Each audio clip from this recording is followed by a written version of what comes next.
Money, the ultimate human mirage. If I were to inquire, what do you consider humanity's most remarkable invention? How might you respond? The possibilities are diverse. Could it be the airplane for its ability to transcend distances and connect cultures? Or might you choose electricity for its transformational impact on modern living, powering everything from light bulbs to computers? Alternatively, could you opt for the internet, revolutionizing communication and access to information on a global scale? The array of options reflects the ingenuity and progress of human civilization throughout history. While those selections hold merit, the paramount importance of money often eludes our immediate recognition when contemplating humanity's most pivotal innovations. Unlike tangible inventions, money's essence is intangible, yet its influence permeates nearly every facet of our existence. Perhaps it's this ethereal nature that inadvertently diminishes its prominence in our collective consciousness when compared to other tangible marvels of human ingenuity. Concepts such as electricity or airplane are tangible entities, unlike money, which exists purely as an abstract notion. Money embodies an idea, an illusion, devoid of inherent value, its worth contingent solely upon the significance we assign to it, at least in its contemporary form. Nonetheless, the illusory nature of money does not diminish its significance. Prior to its inception, humanity relied on direct exchange of goods and services, known as the barter system, underscoring the indispensable role money plays in facilitating transactions and shaping economic systems. In the absence of a standardized currency, individuals engaged in the exchange of goods and services through direct barter, wherein the value of each trade was dictated solely by mutual agreement between parties. This dynamic imbued transactions with a sense of fluidity and negotiation akin to a strategic game. For instance, if one desired vegetables for a meal but possessed only livestock, the negotiation process would entail offering a portion of one's cattle in exchange for the desired quantity of vegetables. Consider a scenario where one desires footwear but specializes in crafting tents. In such a circumstance, acquiring a pair of shoes would entail exchanging an entire tent, resulting in a palpable sense of imbalance. This inherent asymmetry poses a significant challenge within the barter system, as individuals with disparate needs and resources struggle to reach equitable agreements. Lacking a universally accepted medium of exchange exacerbates the difficulty of negotiating mutually beneficial transactions between parties with complementary needs. Navigating the barter system necessitated waiting for a rare occurrence dubbed the double coincidence of wants, where two individuals required precisely opposite goods or services simultaneously, rendering the process notably arduous and inefficient. Moreover, the function of money extends beyond serving as a mere medium of exchange. It also serves as a repository of value, conferring stability and facilitating transactions over time. Navigating the barter system necessitated waiting for a rare occurrence dubbed the double coincidence of wants, where two individuals required precisely opposite goods or services simultaneously, rendering the process notably arduous and inefficient. Moreover, the function of money extends beyond serving as a mere medium of exchange. It also serves as a repository of value, conferring stability and facilitating transactions over time. Before the advent of money, certain individuals were inadvertently disadvantaged in their ability to preserve wealth. Consider the plight of a farmer specializing in tomato cultivation juxtaposed with that of a skilled tent maker. While the tent maker could amass substantial assets in the form of real estate, effectively trading accommodations throughout the year, the farmer faced limitations in storing and accumulating wealth due to the perishable nature of their produce. This discrepancy underscores the inherent challenges of wealth accumulation within a barter-based economy. In contrast, the farmer specializing in tomato cultivation faces limitations in wealth accumulation due to the seasonal nature of tomato availability. Unlike the tent maker, who can continually leverage their assets for sustained prosperity, the farmer's ability to barter is confined to the brief window when tomatoes are in season. Additionally, the perishable nature of tomatoes precludes long-term storage, depriving the farmer of the capacity to maintain wealth throughout the year, despite investing comparable effort into their business endeavors. Furthermore, there existed the challenge of possessing goods of limited demand. In contemporary business strategy, entrepreneurs are frequently advised to identify a niche market, targeting a dedicated subset of consumers with a particular interest in their offerings. However, in a pre-monetary era, adhering to such guidance would have resulted in possessing goods with little to no bartering value. Instead, wealth predominantly accrued to those who possessed universally coveted items, sought after by the majority of individuals. Items such as weapons, animal skins, and salt held widespread appeal due to their universal demand. Recognizing this, individuals began stockpiling these commodities, even if they had no immediate use, in anticipation of future trades. This phenomenon paved the way for the establishment of commodity money, whereby people exchanged goods and services for these commonly sought-after items. Subsequently, individuals utilized these commodities as intermediary mediums of exchange to acquire desired goods or services from others. From essential commodities like salt and weapons to more intricate items such as shells and beads, humanity devised a more efficient method of trade and commerce.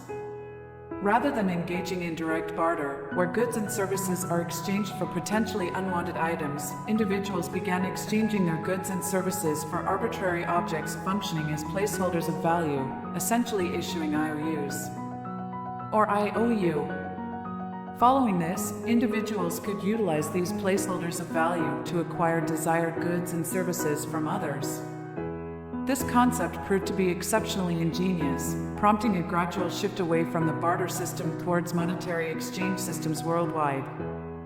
However, despite its effectiveness, there remained a lingering issue with this medium of exchange. In order for money to hold value, it must possess scarcity. The principle of supply and demand dictates that the more readily available a commodity is, the lower its perceived value.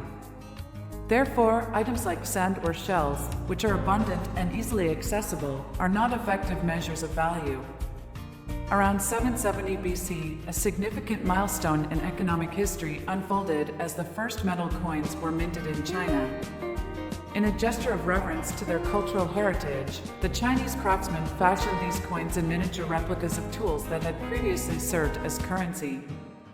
To enhance usability, the coins were crafted in a circular shape, facilitating effortless retrieval from pockets without causing discomfort to fingers. These coins were then cast in bronze, solidifying their place as a tangible representation of value in exchange transactions. This marked a pivotal moment when money acquired intrinsic value. Unlike earlier forms, bronze coins were not readily available for collection on beaches. Their scarcity bestowed upon them inherent worth. During this era, money was not yet perceived as an illusion. Rather, the value of a coin was directly correlated with the value of the metal from which it was crafted. The intrinsic value of money became evident through tangible measurements. For instance, a coin crafted from 1 gram of gold held a value equivalent to 1 gram of gold, a quantifiable and undeniable reality. However, it wasn't long before kings and rulers recognized the immense power wielded by money. They discerned that amassing greater quantities of these precious metals equated to increased control and influence. In 600 BC, Aleax, king of Lydia, established the inaugural official money mint, a significant development in monetary history. These coins were crafted from a blend of silver and gold, with stamped images serving as denominations.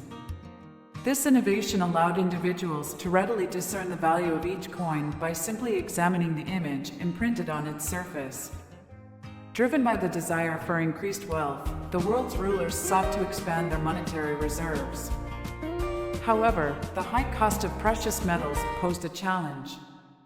To address this, they began reducing the size and purity of coins, blending expensive metals with cheaper alternatives. Consequently, the value of coins in circulation depreciated, falling short of the nominal worth indicated by the images stamped upon them. Thus, the illusion of money emerged. The intrinsic value of coins ceased to be solely dictated by the worth of the metal they contained. Instead, their value became subject to the decree of rulers and financial institutions. For instance, 1 British pound sterling originally symbolized 1 pound of sterling silver. However, with the advent of international trade, it became evident that metal coins were impractical due to their weightiness. Henceforth, rulers worldwide began issuing IOU certificates to facilitate long-distance trade. Endorsed by the authority of the monarch, these paper documents instilled confidence in their value, as people trusted that they could redeem them for their equivalent worth in coins. This system functioned effectively initially. However, as the market became inundated with an increasing number of IOU certificates, the necessity for physical coins diminished progressively.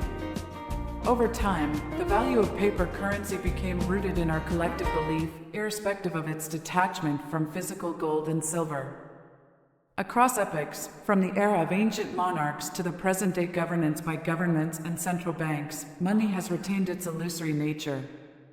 It serves as a symbolic representation, with its value contingent upon the significance attributed to it by society. Presently, the most esteemed banknote in circulation is the 10,000 Singapore dollars note. Despite ceasing production, this singular piece of paper, currently valued at $7,345 retains its status as legal tender. Consequently, it remains viable for purchasing high-value assets such as real estate, automobiles, and even precious metals like gold. The production cost of the banknote is minimal, often less than 20 cents. However, within the fiat currency system, its perceived value is akin to 120 grams of gold.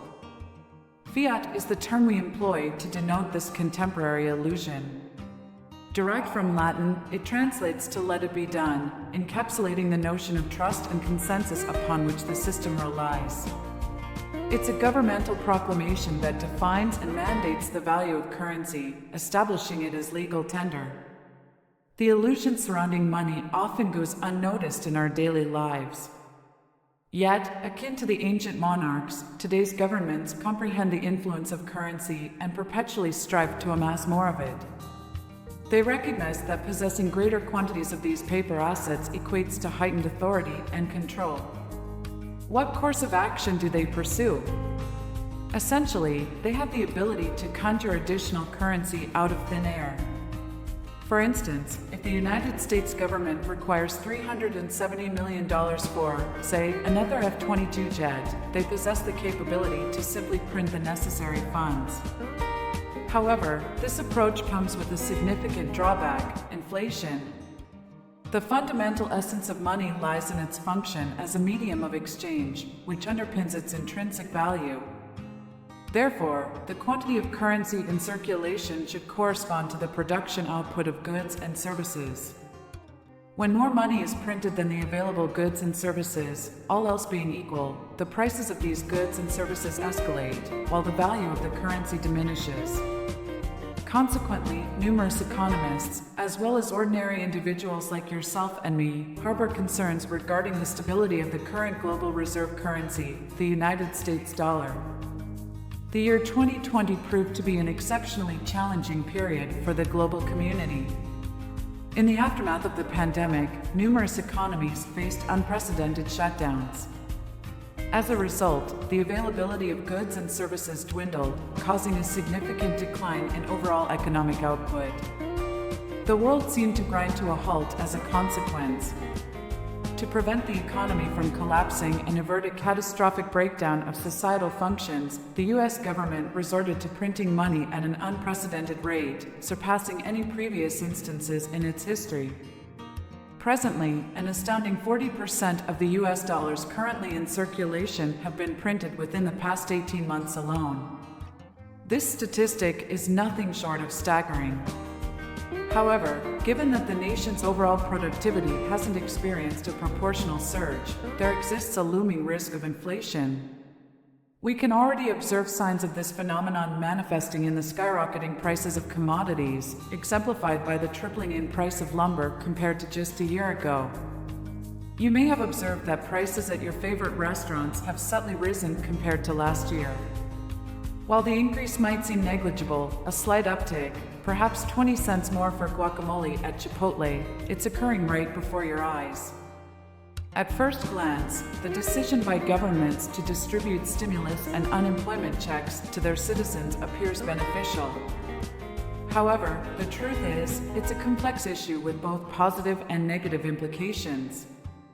Undoubtedly, these measures provide crucial assistance to those in dire need, and that's commendable. However, due to inflation and a sluggish economy, individuals often struggle to secure suitable employment opportunities at opportune moments. Sometimes, it's not a matter of preference, rather, the available options may prove to be less favorable than the alternatives.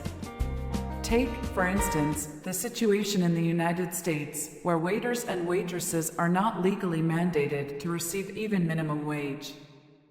Some individuals in these positions earn as little as $2 to $3 per hour, relying heavily on tips to supplement their income. However, due to numerous restrictions and regulations across the country, coupled with reduced patronage, there's been a noticeable decline in the number of customers frequenting restaurants. With fewer customers and reduced spending power, the amount of tips received dwindles accordingly.